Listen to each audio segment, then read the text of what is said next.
Hi, and welcome to Rise, Heal, and Grow. I'm Leah M. Hill. This show is a podcast production of Apollo Sunrise Center, which is a health, wellness, and spiritual retreat center in Merrimack, Massachusetts. On this show, we shine the light on those who nurture wellness and inspire positive change. My guest today is Christine Anastos. She is the founder of Connect and Thrive. Hi, Christine. Welcome. Hello. Thank you for having me. Thank you for being here. Finally, we were trying to make this work for a while, and I'm glad it worked. Glad you got here today and braved the weather. We've had so much snow here in Massachusetts. It's been tough. But and we're getting a bit more right now. We're getting more right now, yes. But thank you for being here. I appreciate it. So I really feel like I wanted to have you on the show because what you do is so important for so many people. And I want you to explain what it is, but really taking us back to the beginning of your story, like even before you created Connect and Thrive. What is your story and your background that led you here? So my story is that my mother, who was my best friend, was diagnosed with non-Hodgkin's lymphoma back in 2004. And I was not a martyr daughter. She was my mother, my best friend, but my way of coping was I needed to be in the hospital with her. It was the only way. So you were right there with her through the whole process, the whole treatment, everything. It was days that turned into weeks, that turned into months, that turned into 17 years. And so 17 years. Yes. Oh my goodness. And there were some really important things that happened during that time. One, I learned that ignorance is bliss when you're in a hospital setting. And the importance of having a healthcare advocate there to watch over you is extraordinary. Really? And yeah, I thought, well, I can provide perspective as a daughter. Yeah. And that helps. Like, this is my mother's baseline, this is not. But then it expanded beyond that. And it was sort of, I'm an engineer by training. I have a master's degree in civil and environmental engineering. And so I sort of approach things from a systems standpoint. And one pivotal point in time was when my mother's oncologist said, I'm sending you to Boston for the cure. And this was at a local hospital. And I thought you were supposed to be curing my mother. Yeah. Long story short, because it's a blood cancer, it's pervasive throughout her entire body, she was sending her to Boston to be evaluated for stem cell transplants. Oh my goodness. Which was still very new and exploratory at the time, or? No, I think it had been established. It had been around, but okay. But my mother was at the upper end of the age range. Fortunately, prior to her diagnosis, she was an athlete. She was extraordinarily healthy. Oh, good. But, you know, that was the cancer diagnosis for our family was our introduction to cancer, and we were petrified. Yeah. And so, long story short, she did go to Boston. She had an angel doctor who watched over her, David Avigan, and his entire team. And she did go through 2 stem cell transplants, one her own, and then her brother, who was a donor. So it was an allogeneic stem cell transplant that saved her life. Oh my gosh. It was amazing because it really I started thinking, you know, conventional medicine, we have sort of these treatments, but a stem cell transplant, you're actually changing that biologic terrain in an individual's body that allows a cell to mutate, proliferate, turn into a cancer diagnosis, and in her case, it was stage 4 aggressive lymphoma. Oh my goodness. So it was everywhere. Yeah. You couldn't just remove a tumor or things like that. You can't just do surgery and then it's okay. Yeah. So it was really, I thought, that's interesting. You have to change the body in order to retrain the body to fight cancer. And there's many different therapies and things. This was 20 years ago now. Yeah. Since that time that have happened and are, you know, you go to conferences and hear one after another. It's very promising for these types of cancers. But that was my introduction to the cancer world. Yeah, and you went into this, like you said, thinking maybe it was going to be a few weeks. You know, as most people would think, like, okay, go through some treatment. Time might be a few weeks, a few months. And this was 17 years. Yeah, the stem cell transplant cured her. It was then sort of the aftermath of all the treatments that she had. She got chronic post-herpetic neuralgia from the shingles. She was then on dialysis for 12 years. And so it was sort of, we had 15 extra years because of this stem cell transplant, but it was still a lot. Yeah, and especially toward the end, it was there were a lot of sort of convoluting factors, and she had a very complicated medical history. Right. So, but you really were the caregiver. So you were the primary caregiver. You had some support, you said. Well, my father was her primary, I would say, caregiver. You were a my caregiver. sister and I supported our family collectively. Mm-hmm. For me, again, understanding what was going on and what she was enduring. Yeah. I promised her if she would go through the stem cell transplant that I would be by her side. And so... And you were. I couldn't not do that. You did it, though. You did it. I did it. Oh, my gosh. So this whole experience of being the caregiver, not only with, it being such an extended period of time, but going through that's real trauma. I mean, that's trauma on you. It's trauma on the family, not just the patient who is, needing the healing and receiving that so much. How did you manage that and get through that in order to keep your job, have your job, you have a career, you have a very, successful career, and then to start Connect and Thrive too? Yeah, so in the middle of all of that, I actually, 10 years ago, was diagnosed with breast cancer. Oh, my goodness. So my mother was actually very ill across the street at a different hospital. I was diagnosed with breast cancer. My story is very different. Okay. I will make it very short. I was going to my doctor for 6 months beforehand saying something's wrong, something's wrong, something's wrong. Go give blood, endocrinology, everything's fine. And really? But you just knew something was wrong. Oh, I knew something was wrong. Okay. I would exercise 2 hours a day. My body, I was exhausted and tired. And anyway, my doctor concluded I should see a psychiatrist. And I remember being really flippant at the time. And this, I had gained strength watching out for my mother. So they didn't even realize it was physical. You're saying it was physical, and they said you need a psychiatrist. Yeah. Because they couldn't find anything. Oh, my gosh. Well, that's exactly what I said. I said, I'm not going to pay a co-payment to go see a psychiatrist just because you didn't study hard enough in medical school. And I know it was a very flippant thing to say, but it was really how I felt. Oh, my because gosh. I knew something was wrong. And for me, the frustration was, I know something's wrong. How can I help myself? Yeah. It's like your needs are just not even being met if you're not being heard, right? Exactly. You can't get anything that you need at that point. Oh, my gosh. So, carry on as watching over, my mother. But then when I had my mammogram 1 year and 1 day from the last one, it was January 6th of 2016. Okay. The day of Epiphany in our church, ironically. Right. That was the mammogram that diagnosed. Then you had the physical proof of it. And so when the social worker called me, initially it was DCIS, ductal carcinoma in situ. And so the social worker called me and she told me, and I heard carcinoma, so I knew it was cancer. Yeah. And I thanked her. And she was like, wow, that's a first and probably a last. And I said, well, I feel validated and vindicated. Yeah. So what do I do next? Right. And from then on, it was like almost like a machine. You went through all the treatment process, whatever they prescribed for you. Yeah, I had a lobectomy.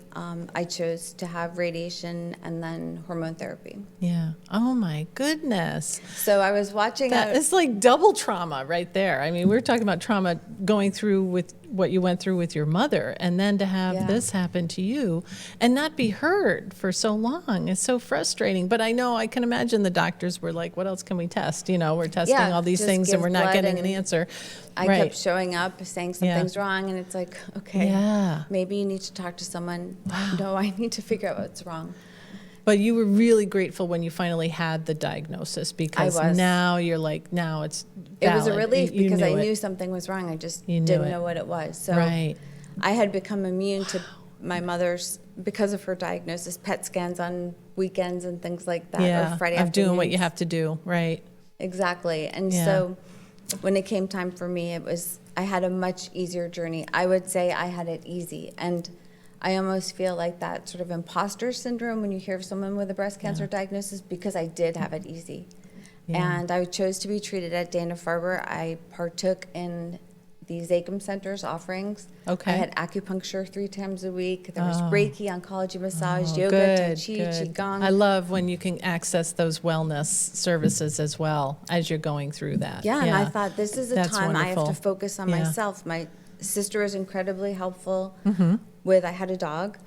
And so when I had free time, I would go rejuvenate by the ocean, actually very close to here, Crane Beach. Yes. I would take my dog and go to the beach, and it was just, I needed to immerse myself in nature. That was the way I recharged and healed. And I realized all of these evidence-based healing modalities are so critically important. But what I started to realize, and this is where Connect and Thrive comes into play, in my mind, I think, watching my mother go through what she did and understanding some stem cell transplant is a way to cure someone, I started questioning, what are these systems-based approaches that we're taking to healing?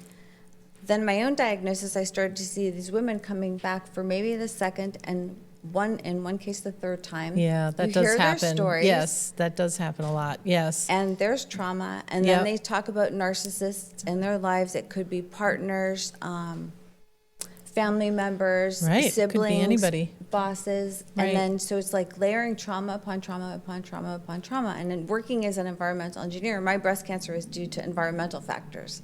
So that was the other piece of it. I thought, oh wow, I did this to myself.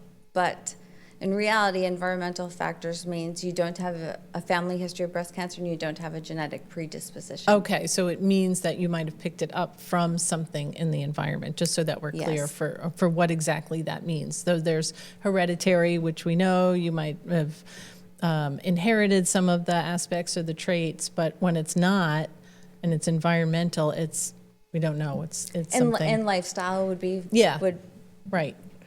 be incorporated in there as well. So, yes, but initially at the time I was furious, and so I was working with an organization, Find the Cause, Breast Cancer Foundation. I helped to bring Erin Brockovich to Boston to speak about from the movie. Yes, from the movie. Okay, to speak about the environmental causes of breast cancer. And 20-something years ago, I had also filed an environmental whistleblower lawsuit against the company I was working for. You did? Yes. Wow.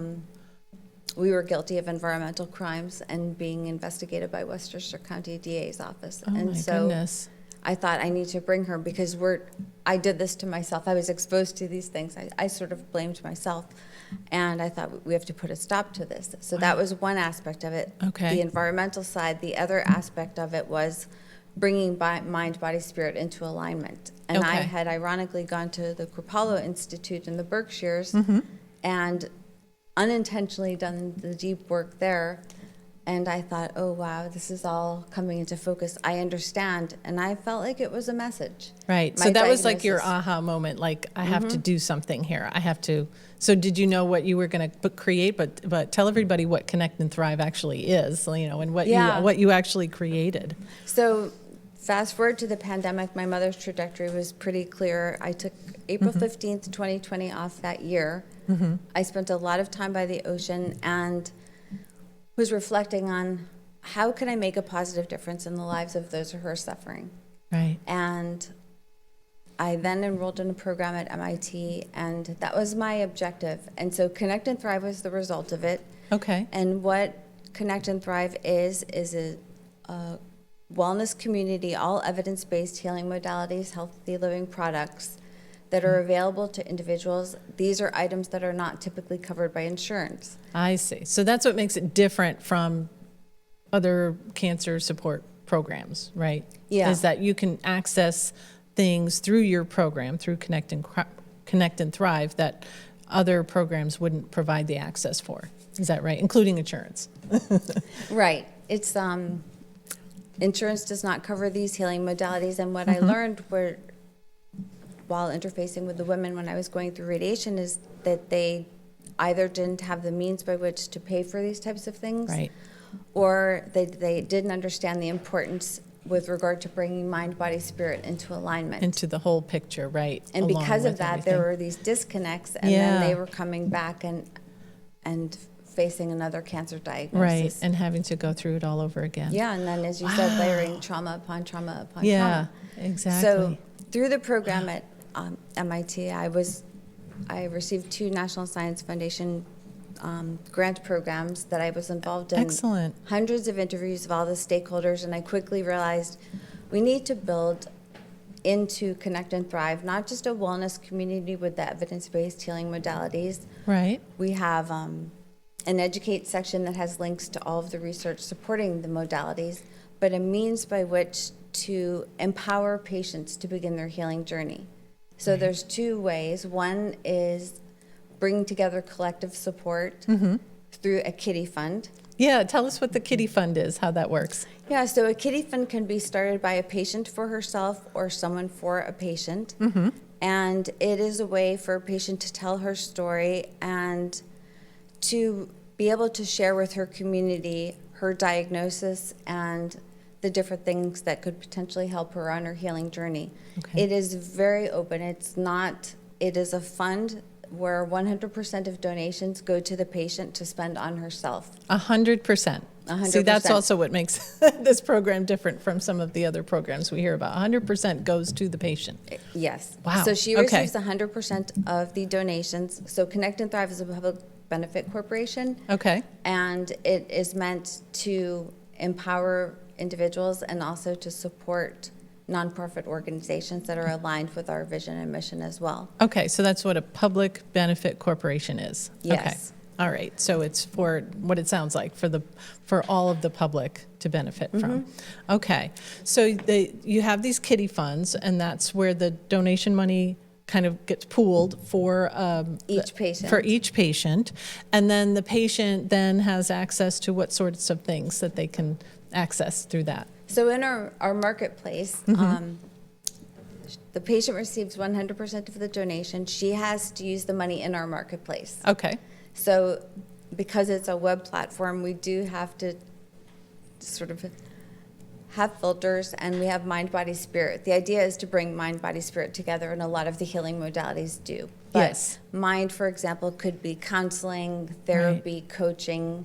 Body could be energy medicine like Reiki, Yes. acupuncture, oncology, massage. Spirit, mindfulness, meditation. Yoga, for example, but Right. yoga could go into body with exercise and movement. Yeah. So there's some overlap, but there's sound music healing, Oh, there's yeah. deep trauma work, and then we have partners who offer, for example, skincare for those who are going through chemotherapy or Oh, radiation. yeah. Wonderful. The adverse side effects, there are gift baskets that have been specially curated for patients, in many cases by patients who have been through this journey. We have Right. Everviolet is an amazing lingerie company that created by another breast cancer thriver based on her own experience and not finding anything out there that was suitable.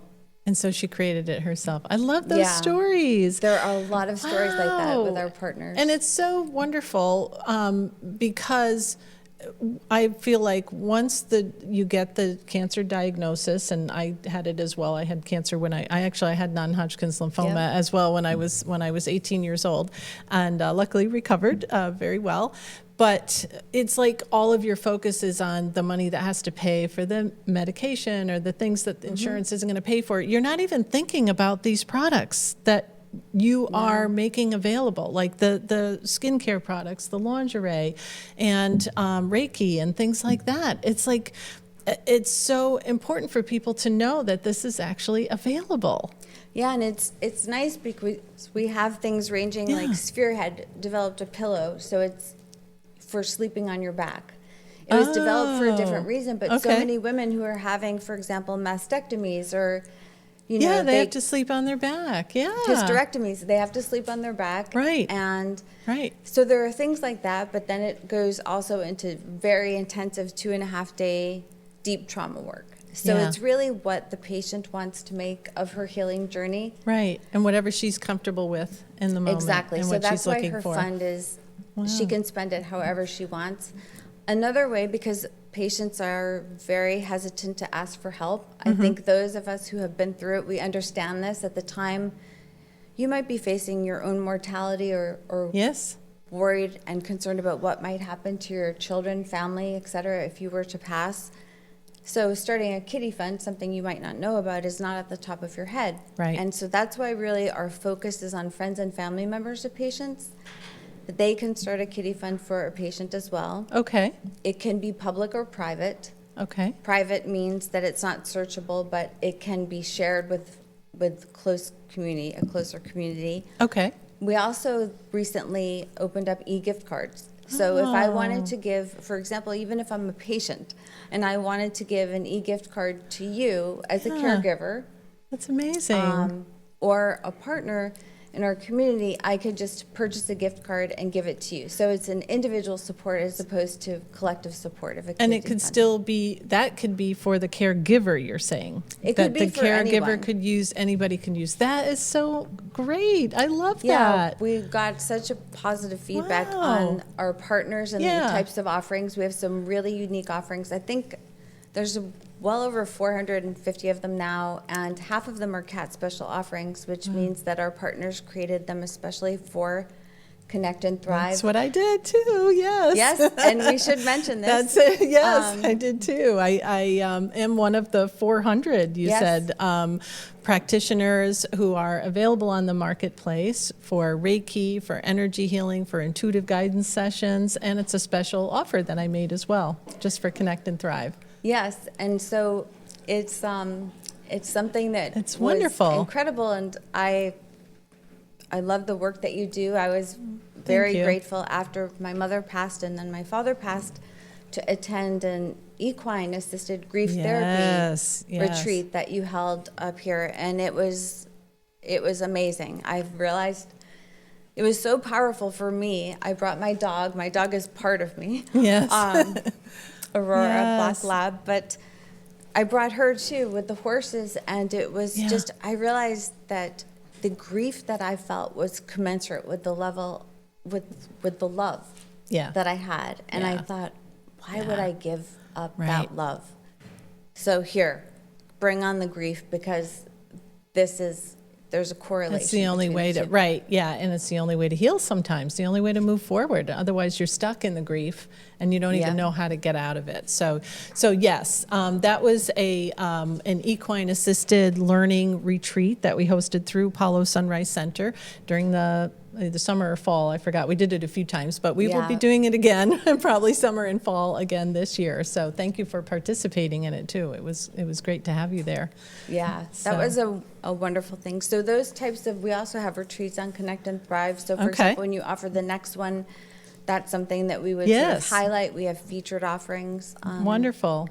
And things like that. Oh my gosh, this is so exciting because, like I said, it's first of all, it's awakening people who are not even focused on self-care and all the things that are available that insurance doesn't pay for, because they're only focused on, their money, their time, their energy in that one place, and what's the most, the best care that we can get, right? And what's the best care that we can get with the insurance or without insurance? What can we do? But to have this Kitty Fund available that is for anyone, it's for the patient to get a little something, a little energy healing, a little sound bath, massage. It's so important. And the caregivers too. Yeah. Yeah. And so one of the things that we realized, we hear it all the time and we receive feedback all the time. Cancer's financial toxicity is real. Yes. And so we have, when someone comes to our web platform, if you're on the homepage, there will be a pop-up to sign up for our free resources guide, and it also resides in the educate section of our platform. It's the first item there. It is a Google document, evergreen. It's over 85 pages now of organizations that offer something at no cost to patients. Really? So there's a corresponding financial offset. So for example, if I can get X, Y, and Z for free, as you mentioned earlier, medications. There's an organization, Needy Meds, and I worked with someone from Ralph Pancreatic Cancer Foundation. There's a patient that needed a medicine. So we started there, and there are many organizations. I did not realize how much was out there in terms of support, financial assistance, grants, kids' summer camps paid for, gas stipends. There's free housing, transportation. A patient who has a Kitty Fund right now, lives in New York, but she's treated in Chicago, and she has free airfare. Oh my gosh. Through a program. Wow. Yeah. So you have this 80 pages, you said, 80 page, it's closer to 85 now. 85 pages of this resource guide that is, available, and it's so encompassing. That's incredible. And anybody can just see it. You should say the website too, to share the website address. Oh, sure. It's www.connect, connect-and-thrive.com. Connectandthrive.com. And if you go to the homepage and you're there, it will pop up the free resources guide, and you can also find it in the educate section. Yeah. So we are constantly updating that. I could not believe, especially here in Massachusetts, someone will come to your house and plant an entire garden. Really? Yeah. Oh my gosh. The things that I found and learned about. That is amazing how you put this together and spent that time and energy to do that. What's amazing, and that's why we support it through our Investing in Impact program. Mm-hmm. What I think is most amazing are these organizations that offer these types of things. Yeah, absolutely. There's medical tattooing. There's cooling caps for chemotherapy. Oh my gosh. There's human hair wigs. Charcheray has this Best Face Forward program that's incredible. Wow. There is a lot out there. There's so much support that people can just find by going to your website, looking around, looking up the resources, and also finding the information about the KittyFunds too. That's really all they have to do. That is amazing. So they're meant to be used sort of hand in hand. Like if you get all of these items for free at no cost, then you can offset that.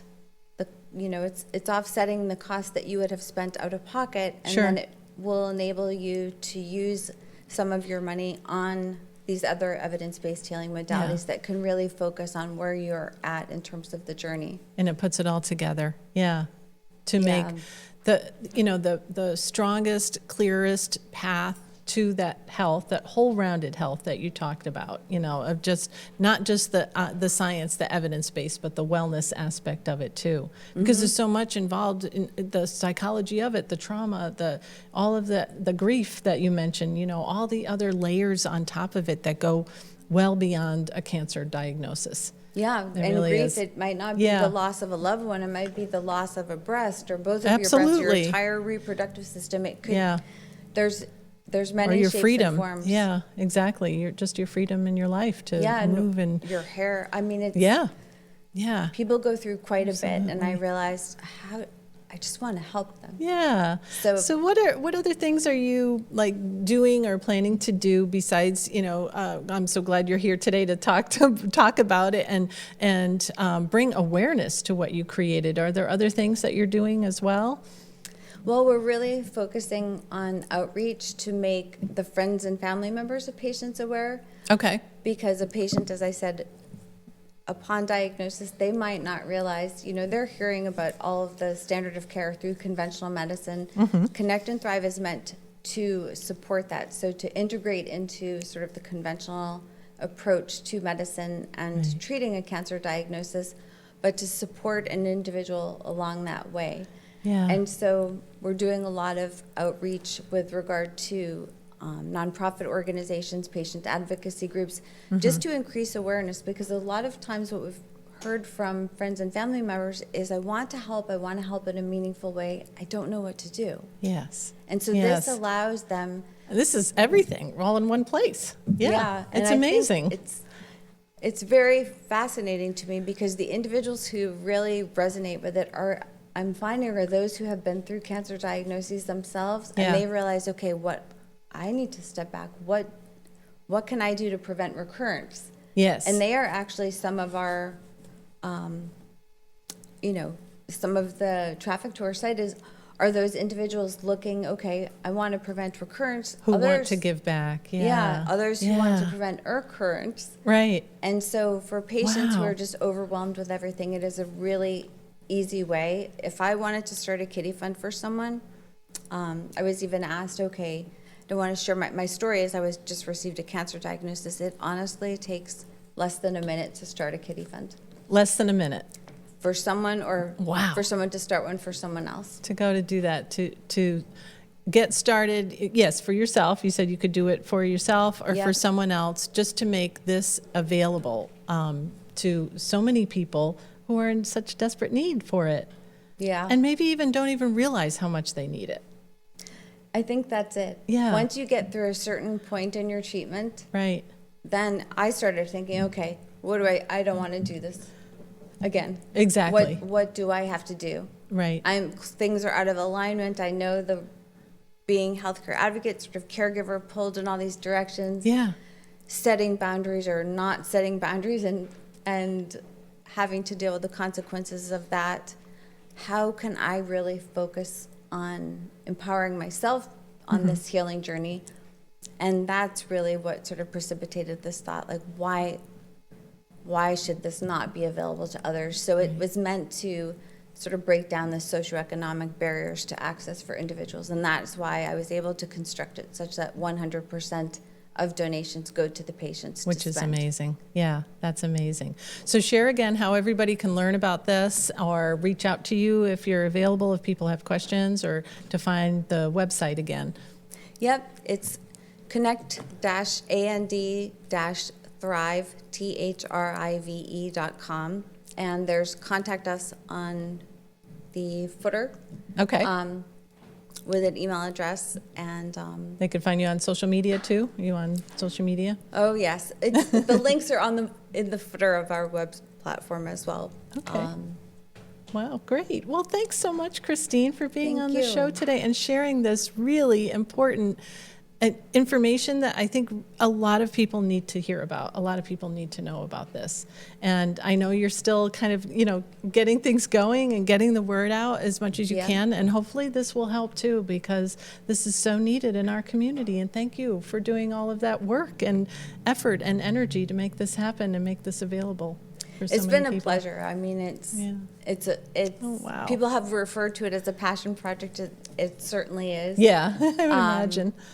Because I've already been able to help individuals, and it's extraordinarily rewarding. But I've also received feedback from people who have supported individuals, and they've thanked me for the opportunity to do this. Yeah, so sure. It's really nice when you feel like you don't know what to do or how to help. That's a great way to do that. Yeah, we call it sort of intentional giving, right? So you're giving, and the giving that you're making by donation to a fund or just an e-gift card is allowing a person to begin her healing journey. So that's beautiful. That gift of empowerment is a really beautiful one. Great. Well, thank you. Thanks so much. And thank you to all of you for watching or listening here today on Rise, Heal, and Grow with Leah M. Hill. Please be sure to like, share, and comment, and subscribe on whatever platform you're joining us on today. And stay tuned, because we have lots more episodes coming up.